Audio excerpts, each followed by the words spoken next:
기분이 좀 상쾌합니다. 우리 독자 여러분들도 그러시지 않을까 싶은데요.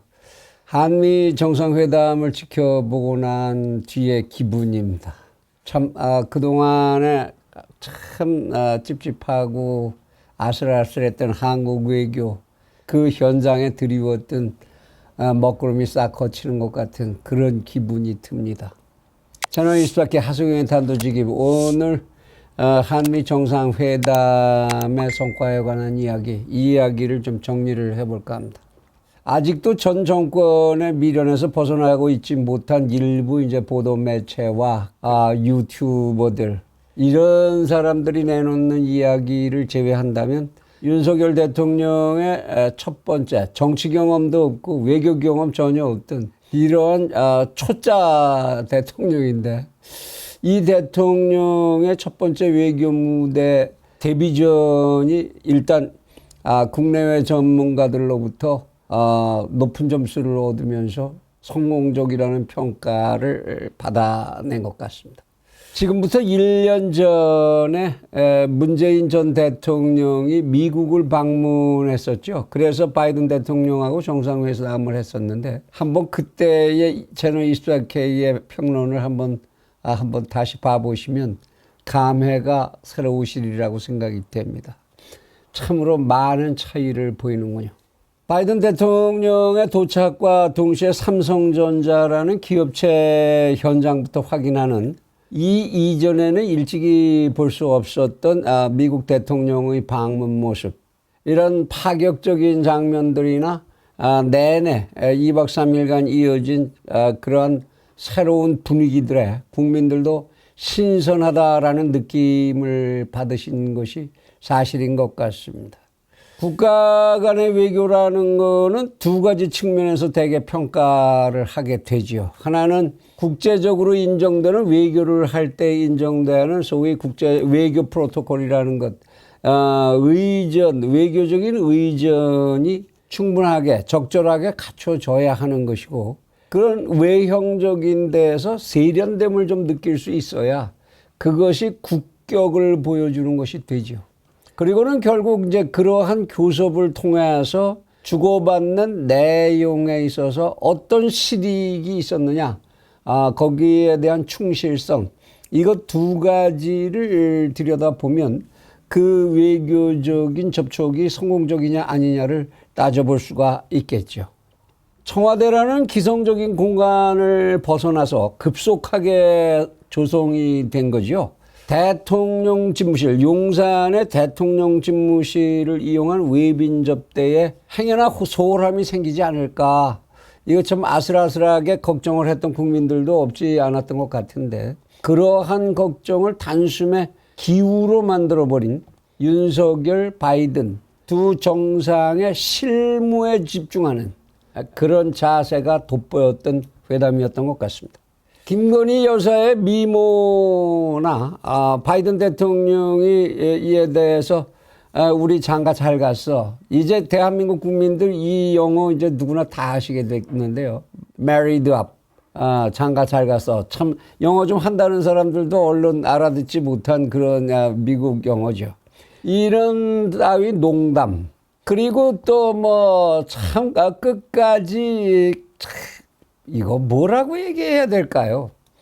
문재인 전 대통령의 전화질, 이런 까십거리 같은 것들이야 뭐 시중의 언론과 유튜브에 그 소식이 차고 넘치니까 그런 것들은 오늘 일단 생략하기로 하고요.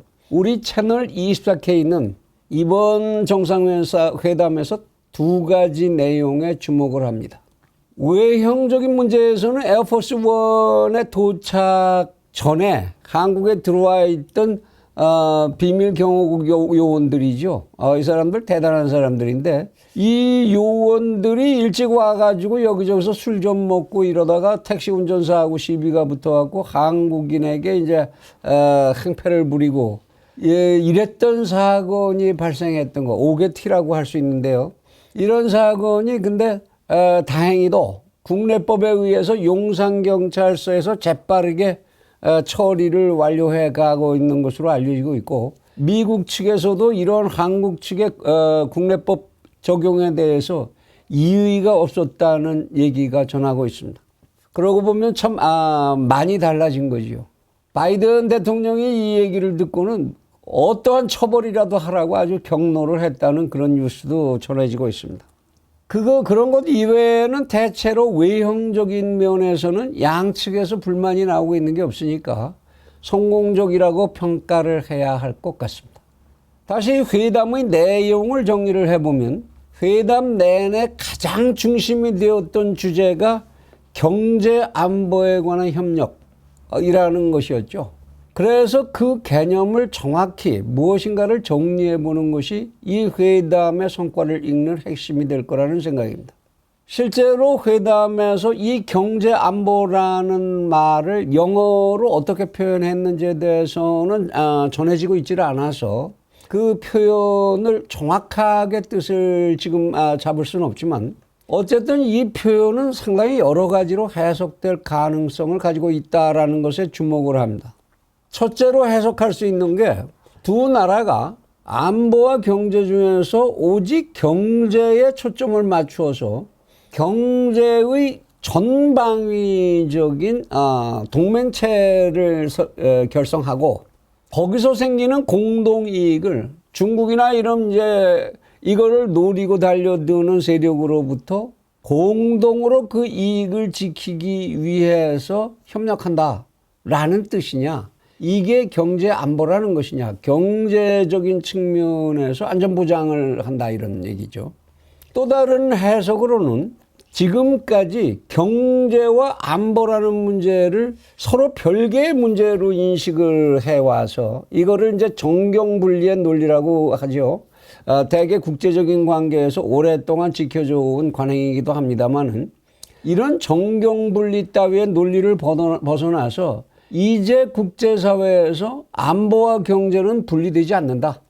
이런 인식을 바탕으로 해서 정경 동일체 원칙으로 양쪽의 관계를 변화시키겠다라는 선언을 한 것이라고 봐야 하는지 여기에 대해서 여러 매체들에서 나오는 해설들에서도 이 문제가 분명히 전달되지 않고 있는 것 같습니다. 우리 채널 24K에서는 일찍이 우크라이나 이후의 세계를 다룬 동영상에서 대한민국은 이 이후의 세계 속에서 분명히 정치와 경제의 이익이 분리되지 않는 신냉전 체제로 접어들어가는 세계의 상황에 적응해야 하고 대한민국 홀로 정경분리의 이기적 논리를 선택할 수 있는 가능성은 줄어들 것이라고 이야기를 했습니다. 어차피 따라서 분명한 양자택일의 선택을 하지 않으면 안 된다고 봤죠. 미국이냐 중국이냐. 그래서 새로운 시대에는 안보경제라는 우리 채널 24K에서는 안보경제라는 말을 사용을 했는데요. 일찍이 안보경제 동일체의 새로운 개념을 대한민국은 선택해야 할 것이라고 주장을 했었습니다. 대한민국은 미국과 중국 사이에서 문재인 전 정권이 그랬죠. 안보는 미국, 경제는 중국. 이래서 안미경중이라는 따위에 이제 수사를 써가면서 그런 이기적 선택을 우리가 할 수 있는 것 같이 이야기를 해왔고 그러한 몸짓을 보여왔습니다. 그런데 이러한 어설픈 양다리 걸치기는 결국 지금 급변하는 국제정세 속에서 계도 가제도 모두 잃어버리는 그런 사태를 빚게 될 것이 분명하다고 채널 24K는 보았던 것입니다. 때마침 이 정상회담의 현장에 대한민국에서는 국제적인 규모를 가진 기업 중에 최대 기업이죠. 삼성과 현대 두 기업의 총수 두 사람이 미국의 대통령 앞에서 미국에 대한 대규모의 투자를 공언을 한 상태이고 이들이 이런 이야기를 하기 전에는 분명히 이들 전부 중국의 큰 거래를 가지고 있는 기업으로서 그러한 자신들의 이야기가 중국과의 어떤 영향을 만들게 될까라는 거 고려했을 거는 분명할 것입니다.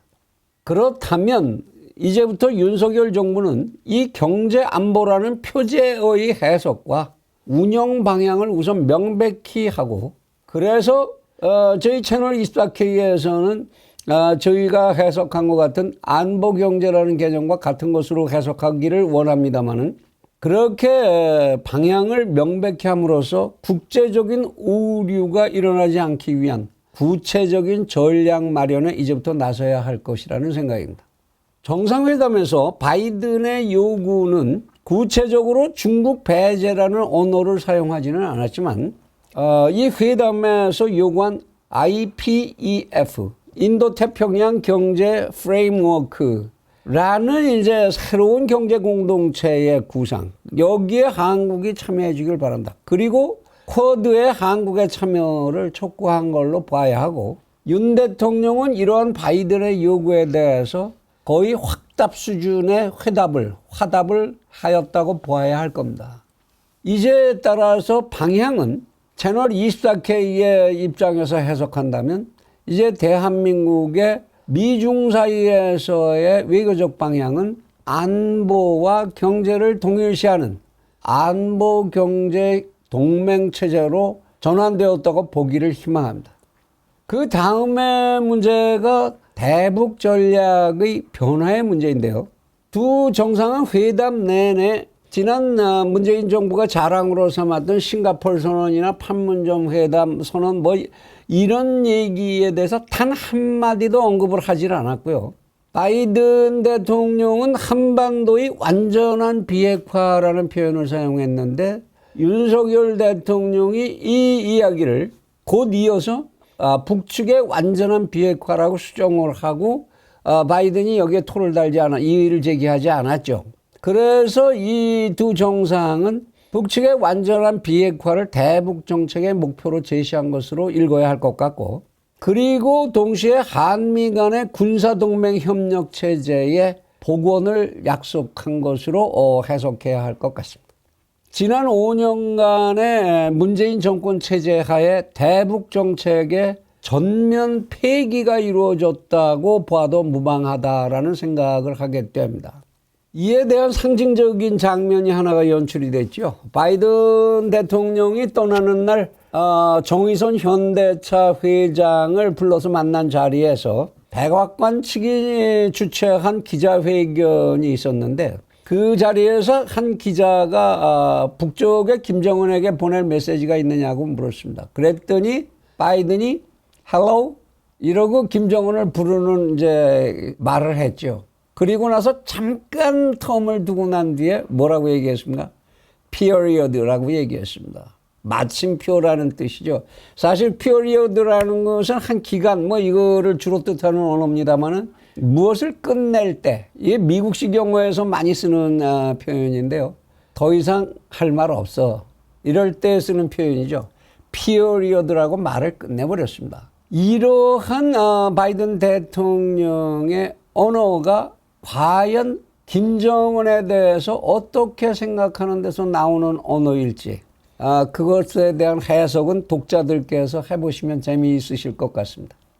그런데 이런 두 정상의 만남을 놓고 아직도 이제 앞에서도 말씀드렸지만 전 정권의 습관에 이제 아직도 젖어 있는 KBS, MBC 같은 공영방송 아닙니까? 국민들의 세금으로 움직여지는 방송인데요. 이런 몇몇 보도 매체들하고 유튜브에서는 만찬장소가 왜 국립박물관이냐, 거기 음식이 들어갈 수 있는 데냐 없는 데냐, 그게 특권이냐, 별 말 같지 않은 트집을 잡고, 그리고 이제 결국 미국만 실속을 챙긴 거 아니냐, 우리는 그리고 중국에 대한 부담만 떠하는 것 아니냐 같은 따위의 부정적인 보도 모습을 보이고 있는데, 참 이들이 언제쯤이나 되면 국익 우선이라는 가치를 깨닫게 될지 한숨이 나오게 됩니다. 세금 내기 싫어지죠, 이들을 위해서. 그중에 하나의 예를 잠깐 보여드리겠습니다. YTN이라고 하는 또 하나의 공영방송이죠. 한국의 뉴스를 모아서 각 보도매체에 배달하는 이러한 역할도 하는 그러한 방송 매체인데요.